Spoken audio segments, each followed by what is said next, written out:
A mata não era a mesma. Tudo era diferente.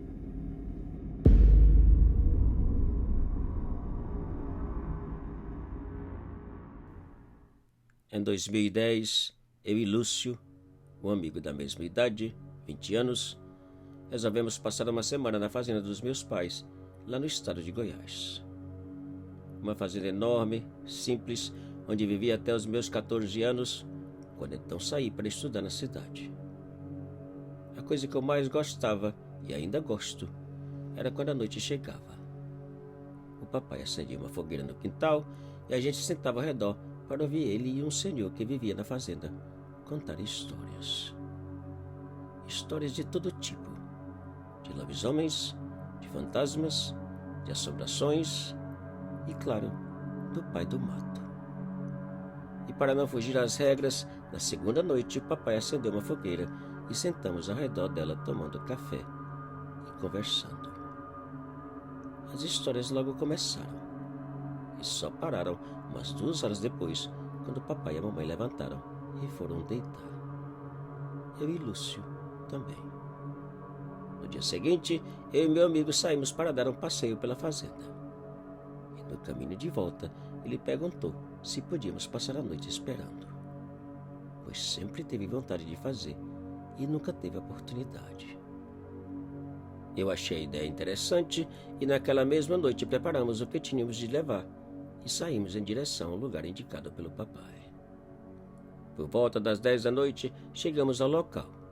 Subimos a uma enorme árvore, armamos as redes e começamos a espera em total silêncio. A noite estava fresca e enluarada, de tal forma que dava para ver quase tudo ao redor da árvore.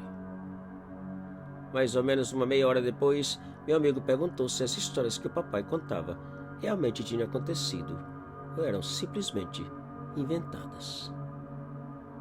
Eu simplesmente respondi que o papai era um homem sério e não inventava ou mentia. E se ele contava, é porque viveu ou ouviu. Meu amigo, não satisfeito com a minha resposta, acrescentou que ele até acreditava nas histórias de assombrações e de aparições. Porém, nas histórias do pai do mato, era impossível. Como já se viu a mata ter um protetor capaz de castigar as pessoas com pedradas e chicotadas? Isso não existe, meu amigo. É por invenção. Eu não dei mais corda à conversa e ficamos esperando. Vira e mexe, o meu amigo murmurava em tom de deboche: Pai do mato, cadê você? Aparece. E quanto mais eu pedia que parasse com aquela loucura e ficasse calado, mais ele repetia. Mais ou menos uma hora depois de espera e deboches, a mata silenciou. Tudo parou e calou de uma maneira estranha e sinistra. Não se ouvia nada. E logo depois ouvimos o que eu temia e de certa forma esperava. Um assobio bem distante. Meu amigo olhou para mim e perguntou quem podia ser. Eu respondi que não sabia e que por favor não respondesse ou arremedasse. Mas ele não fez caso do meu pedido e arremedou. Ninguém respondeu. Poucos minutos depois, um outro assobiu, mais alto e mais próximo. Lúcio virou em minha direção e disse que o assobiador com certeza era um conhecido do papai, que sabia exatamente onde estávamos e veio assustar. Eu respondi que não, que meu papai jamais faria algo assim e que, pelo amor de Deus, não arremedasse o assobio. E perguntando por quê, se certamente era um conhecido da família, o idiota arremedou. Dessa vez, a resposta foi um assobio tão alto, fino e tão perto que o assobiador parecia estar bem debaixo da nossa árvore. O pai do mato chegou e, pelo jeito, chegou zangado. Pensei assustado. Enquanto o idiota do meu amigo focava a lanterna em busca do conhecido, eu enrolei na minha rede, rezando e pedindo a Deus que nos livrasse do castigo. Os minutos passaram e nada.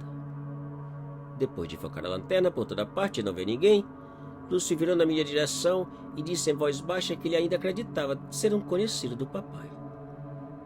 Tão alto, tão perto e sem aparecer? Perguntei.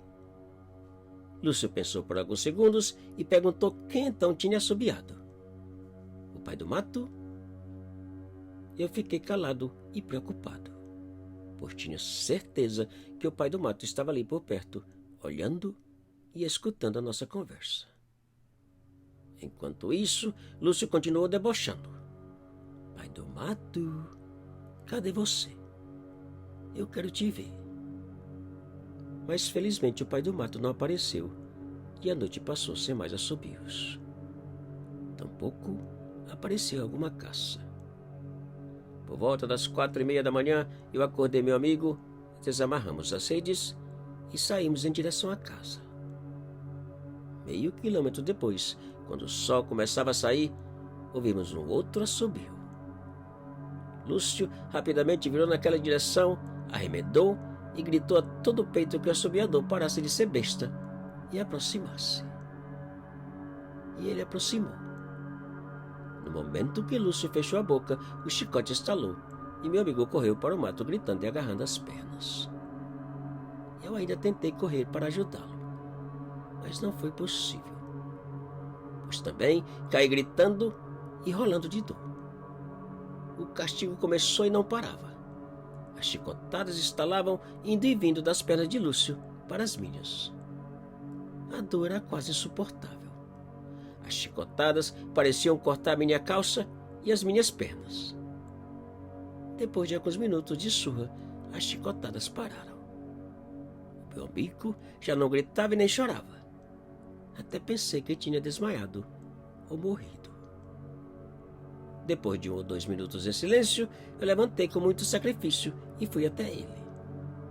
Graças a Deus, estava vivo, chorando e gemendo bem baixinho. Eu levantei meu amigo e saímos abraçados, cambaleando e bem devagar. E foi então que o pavor aumentou. A mata parecia uma outra mata. Não era igual. As árvores, o terreno, tudo era diferente e desconhecido. Parecia um horrível pesadelo. Eu não tinha a menor ideia que lugar era aquele e nem para onde ir. Nós estávamos completamente perdidos. Sem dizer nada a Lúcio, continuamos caminhando bem devagar. Depois de um bom pedaço cambaleando, o pai do mato deu um outro assobio bem distante. Apavorado e com medo de uma outra surra, eu implorei ao meu amigo que ficasse calado, que não fosse louco para responder ou arremedar. Felizmente, dessa vez ele me ouviu. Poucos metros depois, para minha alegria, eu comecei a reconhecer o lugar, o carreiro e as árvores. A mata já era a mesma de sempre. 2 horas depois, chegamos à casa da fazenda com as pernas inchadas e cortadas. Enquanto a mamãe cuidava dos nossos ferimentos, o papai nos olhava da sua cadeira com a cara de zangado e sem dizer uma palavra. O restante do dia, eu e Lúcio passamos dormindo com as pernas para cima. E a noite chegou, sem fogueira e sem histórias. Por volta das 8, enquanto sentávamos em silêncio na sala, um estranho assobio foi dado do lado de fora do terreiro. Eu e meu amigo quase caímos das cadeiras com medo de mais chicotadas. A mamãe levantou e saiu por toda a casa fechando portas e janelas. Minutos depois, um assobio mais alto e mais fino foi dado bem pertinho da porta principal, seguido por vários outros ao redor da casa. Lúcio olhava assustado para mim e eu para o papai, que sentado na sua cadeira parecia não ouvir os assobios. Depois de vários assobios, o papai finalmente levantou, pegou um saquinho de tabaco, uma garrafa de pinga e saiu para o terreiro. Uns 10 minutos depois, os assobios pararam e o meu papai voltou e, fechando a porta, resmungou. Ainda dizem que o pai do mato é só uma lenda.